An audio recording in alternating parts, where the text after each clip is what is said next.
नमस्कार दोस्तों, आप सभी का स्वागत है target classes with Harish sir में। इस वीडियो में हम बाल विकास एवं शिक्षा शास्त्र से संबंधित कुछ अति महत्वपूर्ण क्वेश्चंस देखेंगे जो आगामी सीटेट की परीक्षा के लिए बहुत उपयोगी होंगे।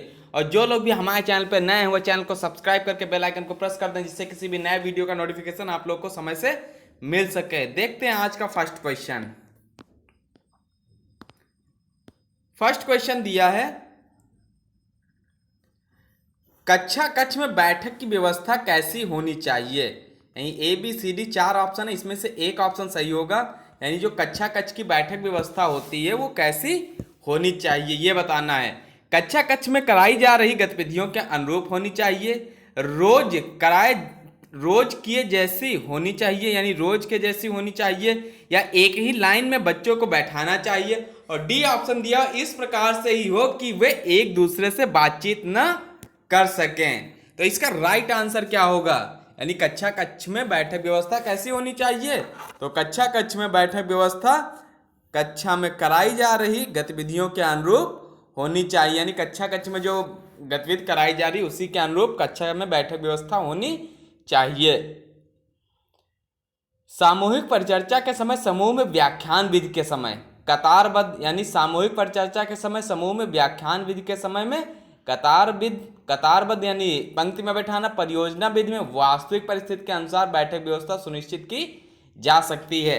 नेक्स्ट क्वेश्चन देखते हैं, यदि कक्षा में पढ़ाते समय आपको महसूस होता है कि अचानक सभी बच्चे पढ़ने में रुचि नहीं ले रहे हैं तो आप क्या करेंगे। यानी कक्षा में अगर आपको ये लगता है कि कोई बच्चे पढ़ने में रुचि नहीं ले रहे हैं तो आप टीचर होने के नाते क्या करेंगे? कोई ध्यान नहीं देंगे और पढ़ाना जारी रखेंगे, पढ़ाना बंद कर देंगे, या बच्चों को ध्यान देने को कहेंगे, या कारण जानने की कोशिश करेंगे। तो क्या करेंगे इसमें एक टीचर होने के नाते? कारण जानने की कोशिश करेंगे कि बच्चे पढ़ाई में रुचि क्यों नहीं ले रहे हैं। यदि कक्षा में पढ़ाते समय आपको महसूस होता है कि अचानक सभी बच्चे पढ़ने में रुचि नहीं ले रहे हैं तो आपको कारण जानने की कोशिश करनी चाहिए। कारण 3 स्तर पर हो सकता है, एक शिक्षक स्तर पर, दूसरा पाठ्यक्रम स्तर पर, यानी दूसरा पॉइंट जो है वो पाठ्यक्रम स्तर पर हो सकता है, तीसरा विद्यार्थी स्तर पर। अतः कारण जानकर उनमें सुधार करना चाहिए तथा शिक्षण अधिगम प्रक्रिया को रोचक ढंग से गति प्रदान करनी चाहिए। यानी एक शिक्षक होने के नाते क्या करेंगे? अगर बच्चे पढ़ाई में रुचि नहीं ले रहे हैं तो उसमें उसका कारण जानने का प्रयास करेंगे, क्या रीजन है कि बच्चे पढ़ाई में रुचि नहीं ले रहे हैं। नेक्स्ट क्वेश्चन देखते हैं, वर्तमान समय में शिक्षा का सबसे उपयुक्त उपागम कौन सा है? व्यवहारवादी उपागम, सृजनवादी उपागम, संरचनात्मक उपागम, या मानवतावादी उपागम। तो वर्तमान समय में शिक्षा का सबसे उपयुक्त उपागम कौन सा है? सृजनवादी उपागम, बी ऑप्शन राइट होगा। वर्तमान समय में शिक्षा का सबसे उपयुक्त उपागम सृजनवादी उपागम है। यह उपागम इस सिद्धांत पर आधारित है कि अधिगमकर्ता अपने ज्ञान का पूर्व अनुभवों के आधार पर एवं सामाजिक वातावरण के साथ अंतरक्रिया करके सृजन करता है। इस उपागम में अध्यापक की भूमिका मात्र एक सहायक के रूप में होती है। यानी वर्तमान समय में शिक्षा का सबसे उपयुक्त उपागम क्या है? सृजनवादी उपागम। इसमें क्या होता है? शिक्षक की भूमिका एक सहायक के रूप में होती है। नेक्स्ट क्वेश्चन देख लेते हैं, स्कूलों में अधिकतम शिक्षकों में अपने छात्रों के लिए किसका सर्वाधिक अभाव पाया जाता है? स्नेह, क्रोध, दोषारोपण, या घृणा। तो इसका राइट आंसर हो जाएगा ऑप्शन डी, घृणा। यानी अधिकतर अध्यापकों में अपने छात्रों के प्रति घृणा नहीं होती है।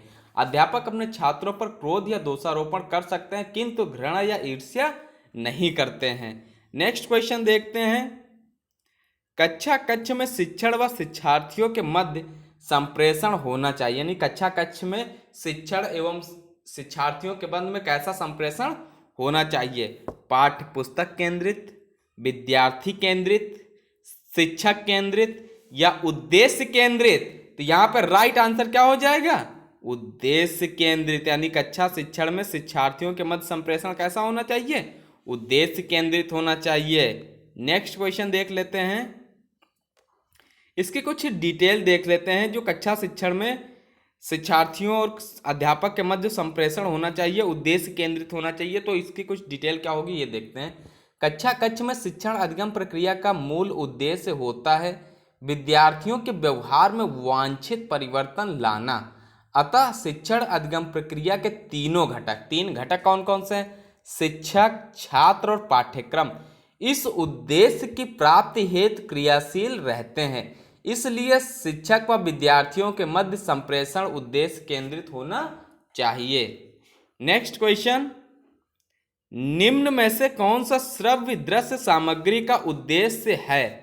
शिक्षण को प्रभावशाली बनाना, सकारात्मक सृजनात्मकता उत्पन्न करना, या छात्रों को क्रियाशील बनाना, और चौथा दिया हुआ विषय वस्तु में अरुचि उत्पन्न करना। तो ये 4 पॉइंट दिए हुए, तो इसमें ABCD ऑप्शन 4 ऑप्शन दिए, इसमें से देखना है कौन कौन से पॉइंट सही हैं।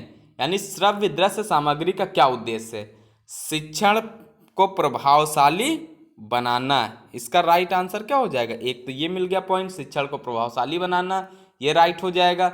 दूसरा, सकारात्मक सृजनात्मकता उत्पन्न करना। पॉजिटिव पॉइंट जितने भी मिल जाएंगे पेडोलॉजी में वो सारे हमारे सही होंगे। छात्रों को क्रियाशील बनाना ये भी सही होगा। विषय वस्तु में अरुचि उत्पन्न करना ये नेगेटिव हो जाएगा। विषय वस्तु में बच्चों के प्रति क्या करना चाहिए? रुचि उत्पन्न करना चाहिए। यानी बच्चे उसमें कितनी रुचि ले रहे हैं, ये इस बच्चों की रुचि को बढ़ावा देना चाहिए, अरुचि नहीं होना चाहिए। तो यहाँ पे 3 सकारात्मक हमको मिल गए, तो 1, 2, 3 जिसमें भी होंगे वो हमारा राइट आंसर हो जाएगा। ए ऑप्शन में दिया हुआ, तो ए हमारा राइट आंसर हो जाएगा। नेक्स्ट क्वेश्चन देख लेते हैं, खेल शिक्षण विधि के प्रतिपादक कौन है? जो खेल शिक्षण विधि है इसके प्रतिपादक कौन है? ये DSSB PRT का क्वेश्चन है, ये पूछा गया DSSB PRT में। खेल विधि के प्रतिपादक कौन है? सुकरात, फ्रॉवेल, किलपैट्रिक या अरस्तु? तो खेल विधि के प्रतिपादक हैं फ्रॉवेल महोदय। इसकी डिटेल देख लेते हैं। खेल शिक्षण विधि के प्रतिपादक पेस्टोलॉजी के शिष्य फ्रेडरिक विलियम ऑगस्ट फ्रॉवेल माने जाते हैं। इनका पूरा नाम है फ्रेडरिक विलियम ऑगस्ट फ्रॉवेल। इन्होंने किंडरगार्टन बालगाड़ी यानी किंडरगार्टन जो बच्चों का बगीचा बोला जाता है की संकल्पना दी तथा शैक्षणिक खिलौनों का विकास किया, जिन्हें फ्रॉवेल उपहार के नाम से जाना जाता है। जिसको किसके नाम से भी जाना जाता है? फ्रॉवेल उपहार के नाम से भी जाना जाता है। किलपैट्रिक जॉन डीवी के उत्तराधिकारी थे। जो किलपैट्रिक थे ये किसके उत्तराधिकारी थे? जॉन डीवी के। तथा इन्होंने प्रारंभिक शिक्षा के लिए परियोजना विधि यानी प्रोजेक्ट मेथड का विकास किया। अगर पूछा जाए परियोजना विधि या प्रोजेक्ट मेथड का विकास किसने किया है, तब वहां पे हो जाएगा किलपैट्रिक। तो इसका राइट आंसर क्या होगा? बी ऑप्शन, खेलविद फ्रॉवेल। नेक्स्ट देखते हैं, अंतरपरक अनुदेशन है। यानी अंतरपरक अनुदेशन क्या है? शिक्षार्थियों की आवश्यकताओं को पूरा करने के लिए सामूहिकरण के विविध रूपों का प्रयोग करना, कक्षा में प्रत्येक शिक्षार्थी के लिए कुछ अलग करना, अव्यवस्थित अथवा स्वच्छंद शिक्षार्थी गतिविधियां, ऐसे समूह का प्रयोग जो कभी नहीं बदलते। तो इसमें से कौन सा ऑप्शन सही हो जाएगा? अंतरपरक अनुदेशन क्या है? शिक्षार्थियों की आवश्यकताओं को पूरा करने के लिए सामूहिकरण के विविध रूपों का प्रयोग करना। यानी ए ऑप्शन राइट हो जाएगा। डिटेल देख लेते हैं। अंतरपरक अनुदेशन में शिक्षार्थियों की आवश्यकताओं को पूरा करने के लिए समूहीकरण के विविध रूपों का प्रयोग किया जाता है। इस प्रकार के अनुदेशन में शिक्षार्थियों को अपनी आवश्यकताओं के अनुसार अपना विकास करने का अवसर प्राप्त होता है। नेक्स्ट क्वेश्चन देखते हैं, निम्नलिखित में से कौन सा अधिगम अधिकतम करने के लिए सर्वाधिक उचित है? शिक्षिका को अपनी संज्ञानात्मक शैली के साथ साथ अपने शिक्षार्थियों की संज्ञानात्मक शैली की पहचान करनी चाहिए। बी ऑप्शन दिया हुआ, शिक्षार्थियों में व्यक्तिगत भिन्नता को सहज बनाने के लिए समान शिक्षार्थियों के जोड़ बनाए जा रहे हैं। सी ऑप्शन है, अधिकतम परिणाम लाने के लिए शिक्षक केवल एक अधिकतम शैली पर ध्यान केंद्रित करता है। और डी ऑप्शन दिया हुआ, समान सांस्कृतिक पृष्ठभूमि वाले शिक्षार्थियों को एक कक्षा में रखना चाहिए ताकि मत वैभिन्न से बचा जा सके। तो इसमें कौन सा सबसे अधिक उचित विकल्प होगा?